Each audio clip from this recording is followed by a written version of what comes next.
le père est-il nécessaire pour sa fille? Voilà pourquoi on vous dit la plupart d'hommes qui battent leurs femmes sont des gens qui ont grandi dans des familles où leur papa battait leur maman. Un garçon difficile à contrôler n'écoutera pas sa mère, mais il écoutera son père. Je vais répéter. Un garçon difficile à contrôler n'écoutera peut-être pas sa mère, mais il écoutera son père. D'abord, je voudrais qu'on comprenne et qu'on se comprenne. C'est un sujet très piquant, sensible, et je m'attends à ce que beaucoup de personnes se fâchent, beaucoup de personnes immatures en tout cas, mais on s'en fout, la vérité est toujours combattue, et je pense que c'est important de partager cet aspect très important de la vie que beaucoup de personnes ont malheureusement tendance à négliger. Alors, certainement vous êtes là parce que vous avez vu le titre. D'abord, je voudrais remercier toutes ces dames qui font un effort et font un travail excellent, un travail extraordinaire.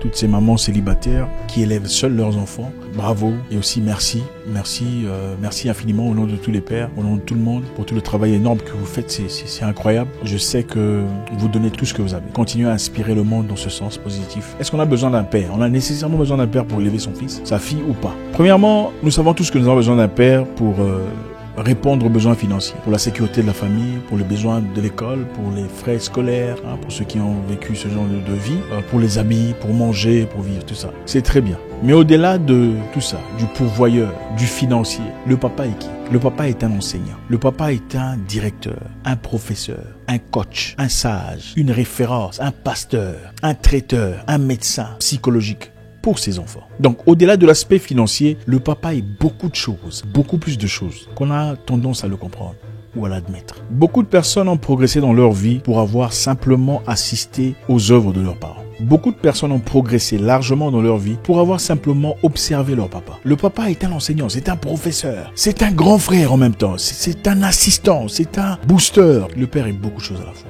C'est vrai que les mères peuvent faire beaucoup de travail dans ce cadre-là. Mais le travail du papa à l'égard de son enfant, parlons du fils ici, est particulier.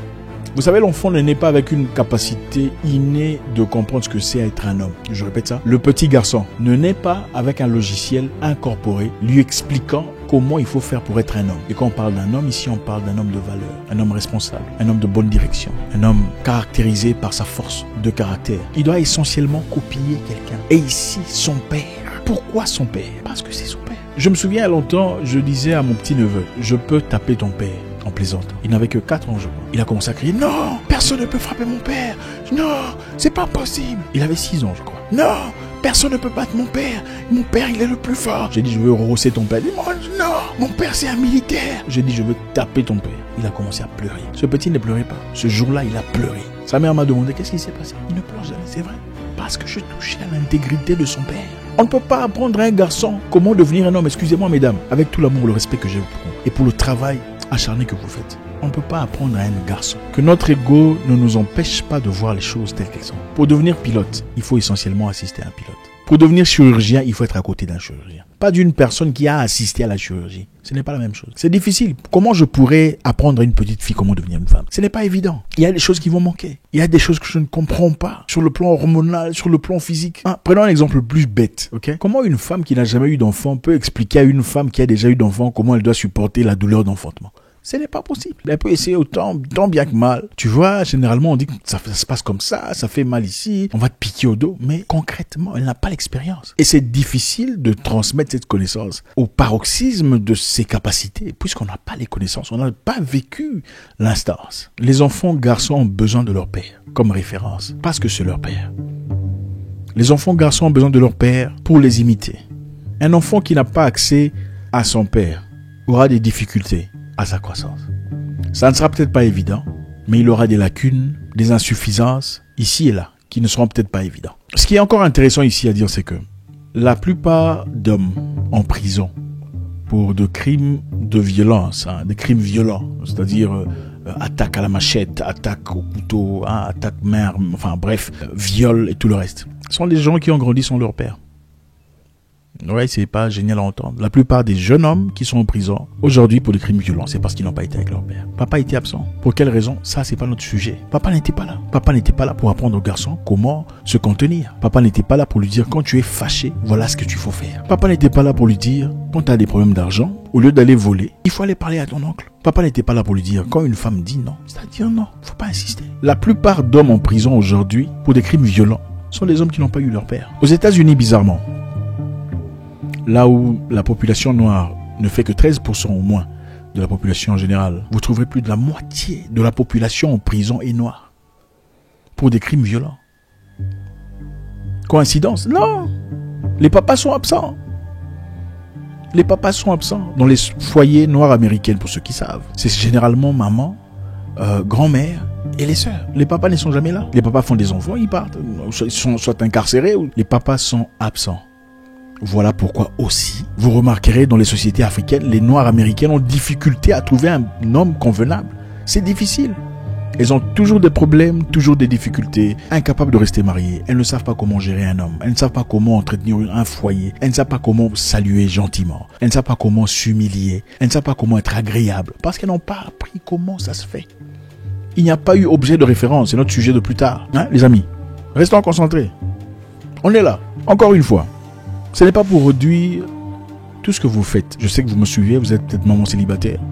D'abord, je veux dire qu'on apprécie beaucoup ce que vous faites. Ce n'est pas pour diminuer ce que vous faites, mais je veux qu'on voie clair, qu'on se comprenne. Les enfants ont besoin de leur père. Pourquoi? On va voir les garçons, ensuite on verra les filles. Pourquoi les filles ont besoin de leur père? On finit avec les garçons. Chaque garçon à un moment déterminé de sa vie devient difficile. D'accord? Pour certains, c'est à 13 ans, 14 ans, peut-être 15 ans, 16 ans, 17 ans, 18 ans, ça dépend. Chaque garçon à un moment défini de la vie devient très difficile. Et ce n'est pas facile pour les mamans célibataires. Okay? Et puis il y a de ces garçons, parmi ces garçons difficiles, qui deviennent vraiment difficiles. Difficiles à contrôler. Qu'est-ce que vous faites? C'est là que vous appelez l'oncle. C'est bien d'appeler l'oncle, c'est bien. Mais seulement si l'oncle n'était pas vraiment dans sa vie depuis qu'il était petit. Il n'y aura pas beaucoup d'impact. Un garçon difficile à contrôler n'écoutera pas sa mère. Mais il écoutera son père. Je vais répéter. Un garçon difficile à contrôler n'écoutera peut-être pas sa mère, mais il écoutera son père. Pourquoi? C'est difficile à expliquer. Il sait que quoi qu'il fasse, il restera toujours en dessous de son père, d'une manière ou d'une autre. N'attendez pas qu'il soit tard pour que vous commenciez à chercher comment appeler le père dans la vie de son fils. Ça sera regrettable. Les garçons difficiles écoutent difficilement leur mère par rapport à la façon dont ils écoutent leur père. Voilà pourquoi, encore une fois, vous voyez beaucoup de jeunes garçons en prison pour le crime violent qui ont grandi avec leur mère seulement. Pourquoi? Parce qu'ils n'ont pas écouté leur mère. L'amour est là et on comprend. Il y a la volonté, le besoin d'aider. Mais pratiquement, l'homme a besoin de son père pour devenir un homme. L'homme copie son père. Voilà pourquoi on vous dit la plupart d'hommes qui battent leurs femmes sont des gens qui ont grandi dans des familles où leur papa battait leur maman. Ou n'avaient pas de respect pour leur mère. Moi, aujourd'hui, je sais comment on traite une femme. Avec beaucoup de respect, beaucoup d'élégance, beaucoup de présence et de compréhension, de communication. Pourquoi? Parce que j'ai copié mon père. C'est comme ça que papa traitait maman. C'est vrai qu'il y a des cas où, des très petits cas là où l'homme est vraiment à côté de son père. Mais bon, il faudrait quand même qu'il y ait des cas négatifs pour assumer une théorie. C'est bien ça. L'homme, généralement, copie son père. Et si le père est quelqu'un de bien, il y a de fortes chances qu'il devienne quelqu'un de bien dans la société. Un homme responsable. L'objectif de cette vidéo, ce n'est pas de créer la guerre entre nous ou d'en vouloir à qui que ce soit pour avoir dit la vérité. L'objectif est de voir clair. Et surtout, j'ai appris une chose dans la vie. Il ne faut pas tellement être fidèle à son ego qu'on s'empêche de voir la vérité. Il ne faut pas être tellement fidèle à son ego qu'on ne veut plus voir la vérité. On cherche toute forme de justification pour justifier sa situation négative. Le père est-il nécessaire pour sa vie? Voyons voir. Numéro 1, je dirais en 2 phases, je vais vous expliquer pourquoi le père est nécessaire pour sa vie. Numéro 1. Comme la fille a besoin de référence, on dit que le papa est le premier amour de sa fille, n'est-ce pas? Pour ceux qui ont vécu dans des familles stables, vous comprenez tout à fait ce que je dis. Beaucoup de femmes perçoivent leur papa comme le paroxysme de « c'est l'homme, mon père », n'est-ce pas? Numéro 1. La fille a besoin de son père parce que sans son père, elle n'aura pas de modèle à travers lequel se référencer, un modèle à travers lequel se fier pour choisir son homme. L'absence de père présente 2 conséquences chez la fille. Premièrement, elle n'aura pas de modèle à travers lequel se fier pour choisir son homme. Une fille qui n'a pas de père ou n'a pas grandi avec son père n'aura pas de modèle à travers lequel se fier pour choisir son homme. Certains diront oui, peut-être son oncle, tout ça. Ok, je comprends tout à fait. Mais a-t-elle vécu dans la maison de son oncle? Elle a besoin de voir comment son père traite sa mère. C'est là sa référence. Comment papa traite maman le matin? Comment papa traite maman quand papa n'est pas de bonne humeur? Comment papa parle à maman quand maman n'est pas de bonne humeur? Comment papa gère les problèmes à la maison quand rien ne va? Comment papa gère la crise? Quand maman se fâche, comment papa réagit? Alors, pourquoi une fille a nécessairement besoin de son père? Parce qu'en grandissant, elle ne saura pas comment choisir un homme intelligemment. elle ne saura pas comment un homme doit la traiter et elle finira probablement par choisir un homme qu'il ne faut pas, un homme qui va la maltraiter. 1. Elle ne saura pas comment choisir un homme intelligemment. Pourquoi? Parce qu'elle ne saura pas comment avoir des références, comment un homme doit être pour que je le choisisse. Les hommes ne sont pas nécessairement copie conforme de nos parents, mais il y a des éléments moraux, des choses spirituelles, mentales, inexplicables qu'on sent ou qu'on ressent à travers une personne ou pas. Voilà pourquoi vous entendrez les gens qui sont stables dans leurs histoires vous dire « Oh, mon mari, il a l'attitude de mon père, c'est quelqu'un de très direct, il est très honnête, il n'a pas froid aux yeux. » Pourquoi? Parce qu'elle a vu des éléments de son père chez cet homme. Elle ne saura pas comment choisir intelligemment. 2. Elle ne saura pas comment elle doit être traitée. Pourquoi? Parce qu'elle n'a pas vu un monsieur qui est son père traiter sa mère de manière adéquate. Quand tu vois comment ton père est gentil avec ta mère, tu vois l'amour que papa déploie à l'égard de maman. Tu ne peux que souhaiter ça pour toi, n'est-ce pas? Je voudrais d'un homme qui me traiterait comme mon père traite ma mère. Donc, c'est difficile d'avoir de références sur comment est-ce qu'on doit être traité. Si on ne sait pas comment papa traitait maman, si on n'a pas vu papa dans sa gentillesse, sa sympathie et tout ça. Voilà pourquoi quand un homme commence à déraper, ça devient difficile pour la fille. Elle ne sait pas comment réagir. Elle ne sait pas si c'est comme ça que c'est censé être ou pas. C'est difficile pour elle. C'est dans un milieu qu'elle ne comprend pas. Voilà pourquoi le papa est important, parce que c'est vrai qu'il y a des moments où il y a des problèmes dans la maison. Et quand il y a des problèmes dans la maison, elle assiste, elle voit comment maman gère papa quand ça ne va pas entre eux. Quand papa est en colère, comment maman traite papa. Et ces choses sont des choses qu'on emmène avec soi dans son foyer. Pourquoi vous pensez qu'on envoie les enfants aller faire une formation avant d'aller vous marier? Pourquoi on fait ça? Cette formation-là, ça veut simplement dire l'importance, ça signifie l'importance de référence, d'expérience à la maison, à domicile, avant d'entrer dans le foyer. Et c'est une expérience qu'on ne peut malheureusement pas faire mieux que l'expérience qu'on pourrait avoir dans la maison avec papa et maman. Une jeune fille qui ne grandit pas avec son père finira probablement à choisir un homme qui va la maltraiter. Pourquoi? Parce qu'elle ne sait pas où elle est. Elle ne comprend pas. Okay? Tous les sentiments qu'on lui apporte, elle se demande est-ce que c'est censé être comme ça ou pas. Et elle a comme élément de référence qui? Ses copines. Ce sera ses amis, malheureusement, qui joueront le rôle du père. Et ça sera un peu trop tard. Maintenant, si elle tombait sur une amie qui a des problèmes psychologiques, une amie qui ne comprend pas non plus ce qu'un père devrait être. Non, tu sais, tous les hommes trompent, t'inquiète pas. Non, il te bat comme ça, c'est parce qu'il était en colère, il faut supporter.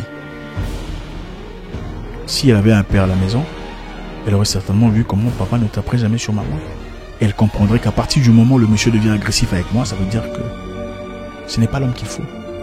Deuxième raison pour laquelle les filles ont besoin de leur père. C'est parce que les filles généralement ont besoin de sécuriser un sentiment émotionnel. Et une fille qui n'a pas eu de connexion, d'affection avec son père, finit malheureusement par aller dans les rues et les chercher chez un homme. Vous remarquerez que les filles qui sont souvent qu'on appelle légères, ce sont souvent des filles qui n'ont pas eu d'affection avec leur père. Et pour pallier à ce vide, elles vont chercher ça chez les garçons. Et c'est comme ça que vous verrez une femme devenir sexuellement promiscueuse, donc changer d'homme à homme, et finalement ça devient compliqué quand on te demande tu as connu combien d'hommes. Ah non, c'est mon passé, je ne veux pas parler de mon passé. C'est une sorte de conséquences. On ne peut pas traiter les conséquences, il faut traiter les causes. Les vraies causes sont la femme qui n'a pas eu d'affection de son père, n'a pas vécu à côté de son père. Finalement, va chercher cet amour chez les garçons. Et si elle tombe sur des garçons qui n'ont rien à foutre d'elle en réalité, aveuglée par le besoin d'être aimée, d'être appréciée, elle finit par commencer à coucher, à changer des hommes ici et là-bas. Et après, elle dira non, il ne faut pas parler de mon passé, c'est mon passé, il faut m'aimer aujourd'hui comme ça. Mes cadavres du passé, ça ne te regarde pas. Non, c'est ça la réalité. Numéro 2. Une fille qui n'a pas grandi avec son papa ou qui n'a pas eu l'affection de son père, souvent finit par avoir des relations sexuelles, des rapports sexuels très tôt dans l'âge. Conséquence de quoi? De chercher l'affection chez les garçons, due à l'absence de papa. Le papa est important. Il faut jamais vous laisser emporter par ces tendances étrangères. Hein? Vous savez de qui je parle. Tendance étrangère, prétextant que les pères ne sont pas aussi importants. La femme peut assumer tous les... C'est faux. La femme ne peut pas assumer tous les rôles. Elle ne peut pas assumer le rôle du papa, c'est impossible. Je sais que beaucoup ici essayent et on vous apprécie pour ça. Vous faites un excellent travail, d'accord. Mais vous ne pourrez malheureusement pas assumer à 100% le rôle du père dans la vie de ses enfants. Que ce soit un garçon ou une fille. On pourrait comprendre pour une fille, jusqu'à un certain moment de la vie, elle aura besoin de tout ce qu'il y a comme conseil venant d'elle. Mais l'aspect affectif, l'aspect émotionnel est important. Une fille qui n'a jamais entendu son père lui dire « je t'aime », c'est difficile. Quand un homme lui dit « je t'aime », elle commence à trembler et les choses sont abîmées. Parce que voilà, c'est des choses qu'elle ne comprend pas. Mais une fille qui comprend le mot, la sensibilité, le vrai sens du mot « je t'aime », même quand tu lui dis un faux « je t'aime », c'est celui-ci qui est en train de me mentir.